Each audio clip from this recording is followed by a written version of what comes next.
Leaders from around the world will be descending on Washington this week for NATO's 75th anniversary summit. The Hill congressional reporter Mychael Schnell joins us to discuss. Mychael, the war in Ukraine is set to be a major topic of discussion. What can we expect? Yeah, Drew, I mean, that's only one part of it, right? There's the war in Ukraine with Ukraine fighting against Russia right now. There's the war in the Middle East with Israel fighting against Hamas. There's also the increased competitiveness of China. I mean, there are a lot of different global stories right now to keep an eye on and global conflicts underway. That's all likely going to be discussed at the NATO summit in D.C. this week. It's also a big moment for President Biden because as we continue to see that fallout from his disastrous debate performance last month, a lot of eyes are going to be on him to see how he performs on this world stage, despite it being in his backyard here in D.C. There are going to be a lot of questions about how he handles this, and especially seeing, potentially comments from other world leaders and how he interacts with other world leaders, So that all being said, this week's NATO summit, both really important for Biden for his reelection purposes, but also just for the whole world stage and these conflicts across the globe. And Biden's set for a press conference on Thursday, so that will definitely be interesting to watch. Montana Republican Congressman Matt Rosendale is starting an anti-IVF campaign that runs afoul with GOP messaging. Republicans have gone to great lengths to convince voters they support IVF after a court ruling in Alabama temporarily blocked treatments earlier this year. What's Congressman Rosendale doing now?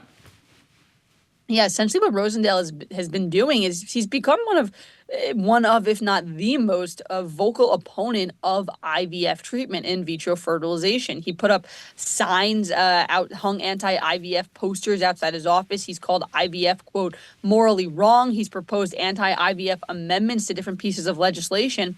And this, not exactly something that Republicans at large want to be seeing, because the issue of reproductive rights, especially IVF, has been such a key topic in this election cycle. We saw after the Dobbs decision, which overturned Roe v. Wade in the summer of 2022, that decision really galvanized and motivated Democratic voters to head to the polls. And it's why we didn't see that widely anticipated red wave that had been expected. It's because of better than expected Democratic returns.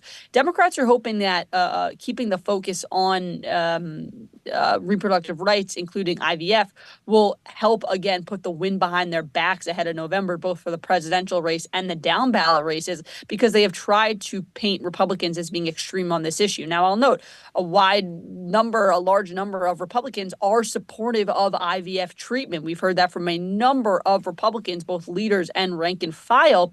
But now having Rosendale sort of break from that pack gives Democrats an opening to say that Republicans are extreme on IVF, even though it's just one person. So not exactly the messaging that Republicans at large want to see, but nonetheless, Rosendale running with this and being very public with his criticism of this treatment.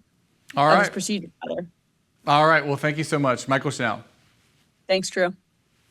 Boeing has agreed to plead guilty to one felony charge tied to two fatal plane crashes. In court filings over the weekend, the Justice Department announced that the airline giant will plead guilty to one charge of conspiracy to defraud the United States and pay a $487 million fine. It will also invest at least $455 million in its safety and compliance programs. The deal comes almost 2 months after the DOJ found that Boeing violated a settlement stemming from two crashes in 2018 and 2019 involving its 737 MAX airplane that killed 346 people. In a statement, the Justice Department said this resolution protects the American public and criminal convictions. This criminal conviction demonstrates the department's commitment to holding Boeing accountable for its misconduct. The deal still needs to be approved by a federal judge. Families of victims have filed an objection in court saying the agreement fails to hold Boeing accountable. Congress begins to take steps to pull back spending on the F-35 fighter jet program. The program has been surrounded by controversy, with its manufacturer, Lockheed Martin, struggling to implement a hardware and software update, which has led to an undisclosed number of F-35s being unable to fly. In 2023, the Department of Defense canceled new orders of the jet while Lockheed works on fixing the issue. Congressman Adam Smith, who sits on the House Armed Services Committee, says he has begun conversations to amend the annual defense budget to reduce the number of F-35s purchased in 2025 from 76 to 58. Smith's amendment was recently blocked by House Republicans, but the congressman hopes to continue putting pressure on Washington and has spoken with House Speaker Mike Johnson about the amendment to address overspending on the program. That's today's Daily Debrief. I'm Drew Petrimoulx. Be sure to like, share, and subscribe to the Hill's YouTube channel, and come back here soon for the intersection between politics and policy.